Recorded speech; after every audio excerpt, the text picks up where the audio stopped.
Hello friends, this is the last lecture of this chapter and probably the last topic of quadratic equation, that is theory of equation. For a quadratic equation we know that sum of roots is minus b by a and product of roots is c by a. Similarly, we can generalize for n degree polynomial and let alpha 1, alpha 2, alpha 3 up to alpha n are the roots of the equation. Okay. So sum of roots is equals to minus 1 to the power 1 coefficient of x power n minus 1 upon coefficient of x power n, that is minus a1 upon a0. Now sum of roots taking 2 at a time is equals to minus 1 power 2 coefficient of x power n minus 2 upon coefficient of x power n. Now sum of roots taking 3 at a time is equals to minus 1 to the power 3 coefficient of x power n minus 3 upon coefficient of x power n, that is minus a3 upon a0. Now this go on up to product of roots taking all the roots at a time is equals to minus 1 to the power n constant term upon coefficient of x power n. Okay, now it's easy to memorize this because you can see that coefficient of highest power is always in the denominator, and the numerator starts with the second highest power, that is a1, with the sum of roots is minus a1 upon a0. Now what about minus and plus? Where should be minus, where should be plus? So first of all write the coefficient according to the sum of roots. After that it is minus 1 to the power x, right? Minus 1 to the power x, where x is the number of roots taken at the time. Suppose if you are taking 2 roots at a time, there will be minus 1 to the power 2 times coefficient of x power n minus 2 upon x power n. If we are taking 3 roots at a time, then there will be minus 1 to the power 3. So this will decide the plus or minus, and the denominator will always be a0 and numerator start with the second highest power. Okay. Now let us take question. If two roots are equal, find the roots of this. Now we have three equations. Sum of roots, two roots alpha, alpha, beta. Sum of roots is minus 20 by 4. Sum of roots taking 2 at a time is minus 23 upon 4, and product of root is minus 6 upon 4. Now on solving the three equations we get the roots, that is 1 by 2, 1 by 2 and minus 6. Now question number 2. The sum of the roots of the equation minus 2x power 4 plus 9x square minus 7x plus 16 equals to 0 is. Solution. This is a biquadratic, but the coefficient of x power 3 is 0 here, so we can write this as x power 4 plus 0 times x cube plus 9x square minus 7x plus 16 equals to 0. Now this is a polynomial in decreasing order of powers. Okay. Here x cube, the term x cube was not there, so make the polynomial in decreasing order. Okay. Now sum of roots equals to minus 1 power 1. Sum of roots means sum of roots taking 1 at a time equals to 0 times 0 upon minus 2, which is 0. So option D is correct. Now we will practice some questions, but first of all let us match the answer which I had given in the lecture 3. Okay, and still if you have any doubt, please ask in the comment section. So this is the answer of this question. Okay, there are 10 parts of this question. So the answer of 10 parts is here.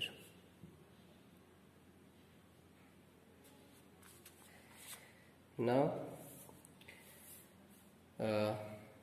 whenever there is a question, pause the video, do it yourself, and then check and go ahead. Okay, the first question: find the value of a plus b if x square minus 2x plus 2 equals to 0 and x square plus ax plus b equals to 0 have one root in common. Okay, do it. Solution. Now it is saying that one of the root is common.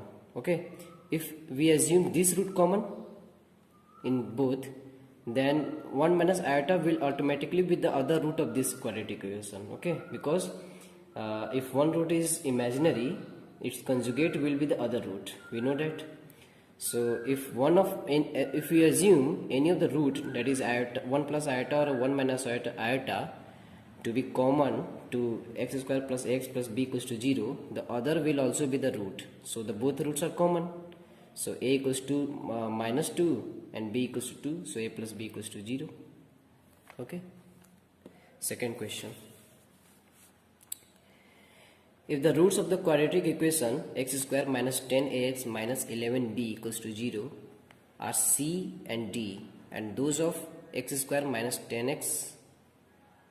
10cx minus 11d equals to 0 are a and b, then the value of a plus b plus c plus d is where a, b, c, d are distinct.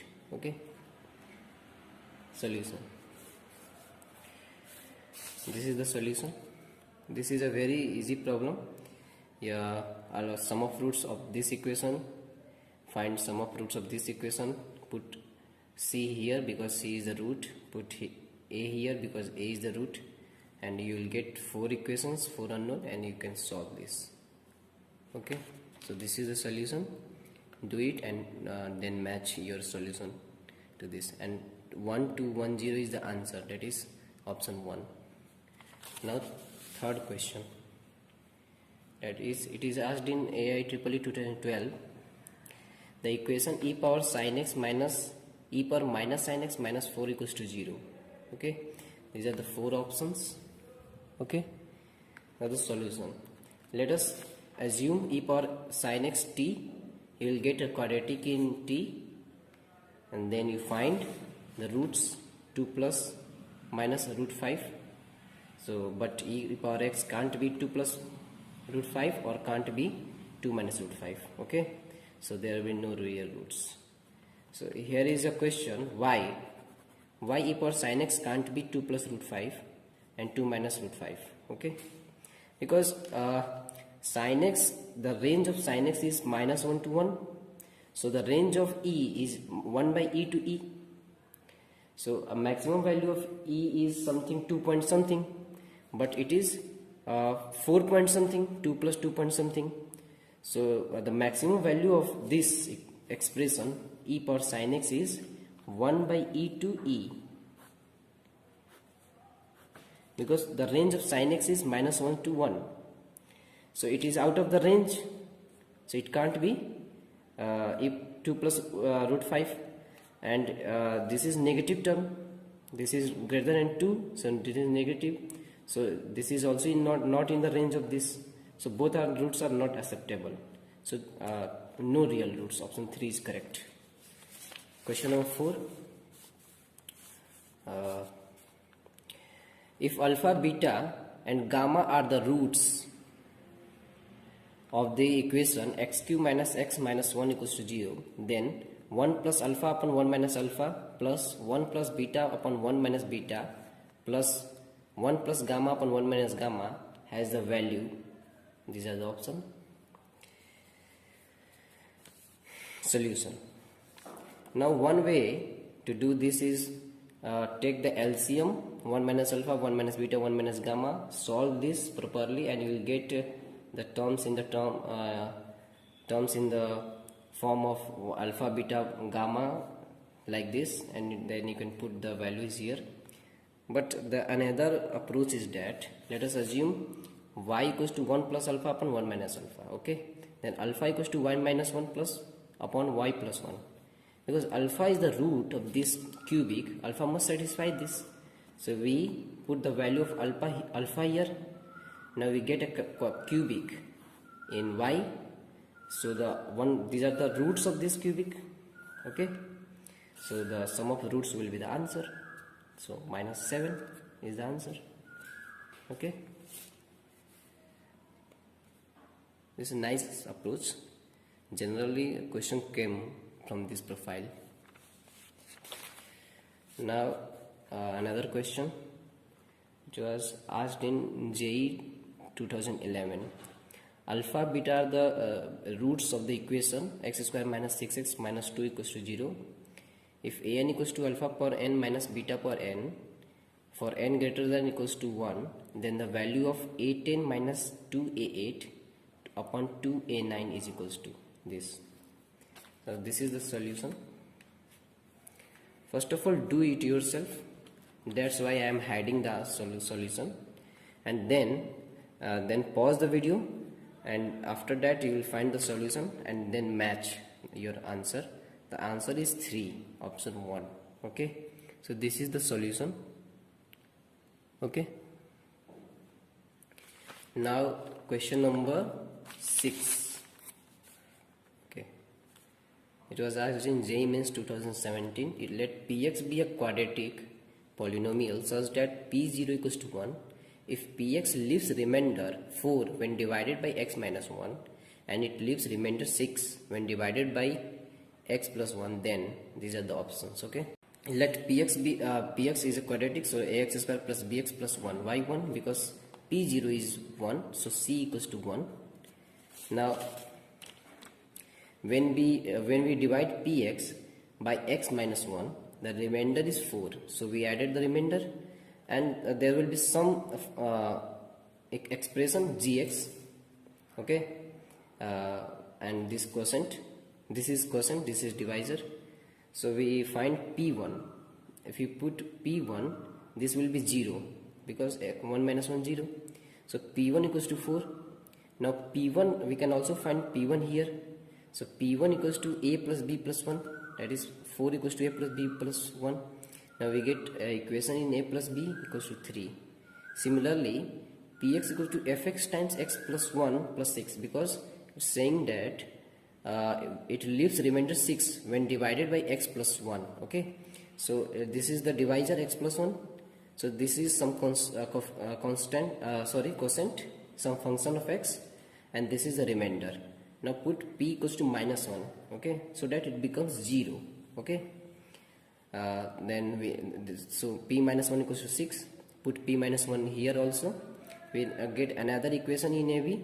Now solve the equation, find AB, and now put p minus 2. We get p minus 2 equals to 19. Question number 7. Let fx equals to x square minus 6x plus 5 upon x square minus 5x plus 6. Match the statements in column 1 with column 2. So basically it is a question of inequality, and here is the solution. This and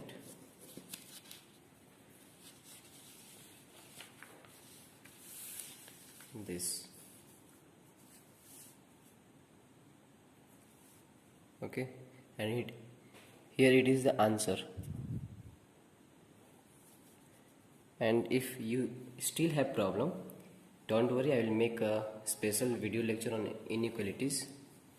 Question number 8. If alpha and beta are the roots of the equation x square minus x plus 1 equals to 0, then alpha power 2009 plus beta power 2009 is equals to. So here is the solution. First of all we'll find the roots, that is alpha equals to 1 by 2 plus root 3 by 2 iota, and beta equals to 1 by 2 minus root 3 by 2 iota. Okay, now 1 by 2 is cos pi by 3 and root 3 by 2 is sin pi by 3.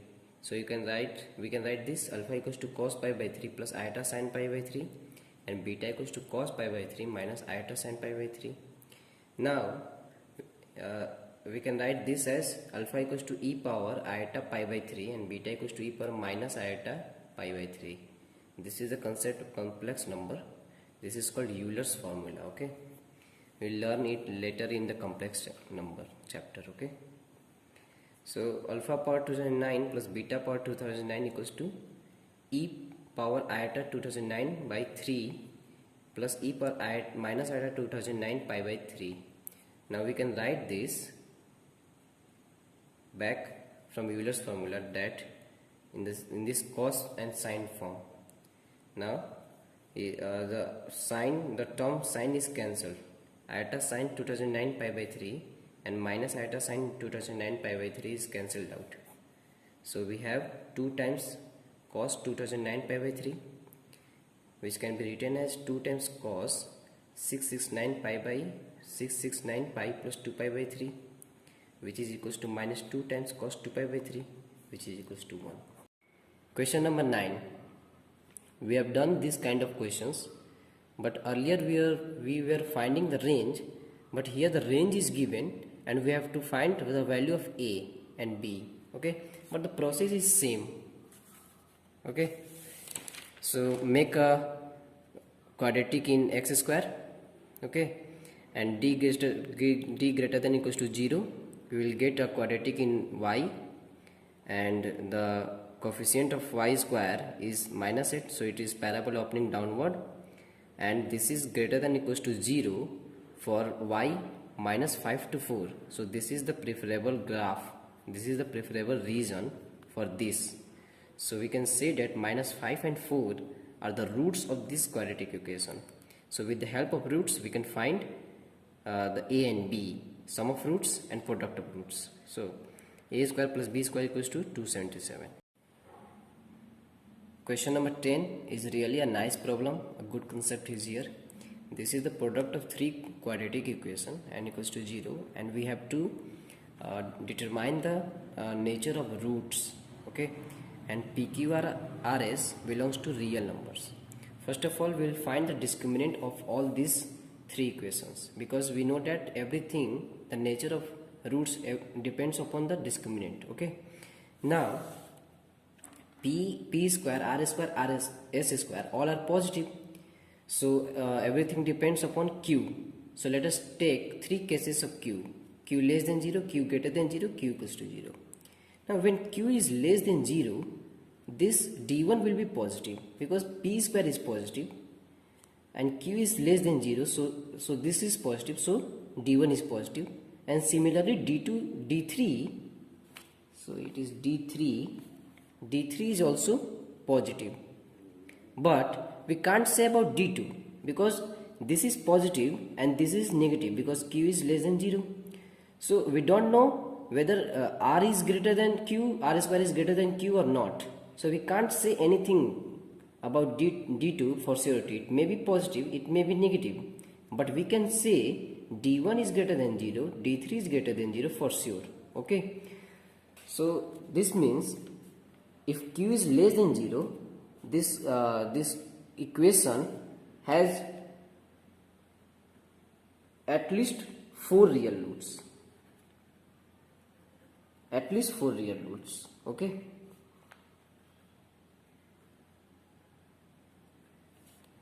Now if q is greater than 0, then d2 will be greater than 0, because this is positive and this is also positive, the whole term is positive, so d2 is also positive. But we can't say about d1 and d3, because this is positive, this is negative, and we don't know about p and q, which is greater, p or q. So we can't say about d1 and d3. They may be positive, they may be negative, but we can say d2 is greater than 0. This means this equation has at least 2 roots, at least 2 real roots. Okay, because d2 is greater than 0, this means this equation has at least has 2 roots, 2 real roots. Okay, so we can say this, if q is greater than 0, it has at least 2 real roots. Now if q is 0, this becomes 0. So p square, r square, s square, these are positive, so d1 is greater than equals to 0, d2 greater than equals to 0, d3 greater than equals to 0. This means 6 real roots. Now on combining the 3 equations, we can say that this function has at least 2 real roots. for sure. Question number 11. If the range of x square minus x plus c upon x square plus x plus 2c is the set of all real numbers for all x belongs to R, find c. So this is also a good question. This is question of JEE level. So here is the solution. First of all, here one thing is that the domain is R and range is also R. Okay, so y equals to x square minus x plus c upon x square plus x plus 2c. Now we will make a quadratic in x square. Now with the help of d greater than 0, we find this quadratic in y square. Okay, now here is a very important concept, that this quadratic, that is this quadratic is greater than equals to 0 for all y belongs to R, because the range of this function is real number, all real number. So this statement is saying this quadratic is greater than or equals to 0 for all y belongs to R. So it must be that this coefficient of y square must be positive.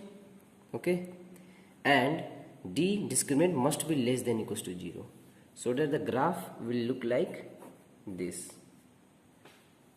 So this is greater than equals to 0 for all y belongs to R. Okay, now with the help of this d less than 0, we will find c, range of c, which is minus 6 to 0, close interval. Now we must check c at the extreme points, that is at minus 6 or 0. Here I have done with c equals to 0. You must check also with c equals to minus 6. What happens if c is 0? If we put c 0 here and then equate to y, we get y equals to x minus 1 upon x plus 1. Now after transformation, we get x equals to 1 plus y upon 1 minus y. Now here y can't be 1. Okay, if y is 1, this is wrong. So y can't be 1. So, but we are finding the c for which the y is all real numbers. So c can't be 0. Question number 12. Let ABC be the sides of a triangle and no two sides of them are equal and lambda belongs to real number if the roots of the equation this x square plus 2 times a plus b plus c times x plus 3 lambda ab plus bc plus ca equals to 0 are real, then find the lambda. So first of all, we will do discriminant greater than equals to 0 because it wants real roots. So d greater than equals to 0, we find lambda less than equals to a square plus b square plus c square upon 3 times ab plus bc plus ac plus 2 by 3. Okay, now a minus b must be less than c because these are the sides of a triangle. So this if we subtract two sides of a triangle, we will get it smaller than the third side. Okay, and it is saying that no two of them are equal. Okay, so a minus b, mod a minus b must be less than c. That implies a square plus b square minus 2ab is less than c square. Similarly, b square plus c square minus 2bc is less than a square, and similarly third equation. Now adding the three equations, we get a square plus b square plus c square upon ab bc ac is less than 2, and lambda is less than this, and this term is less than 2. So lambda is less than 2 by 3 plus 2 by 3, which is lambda is less than 4 by 3. Okay, thank you.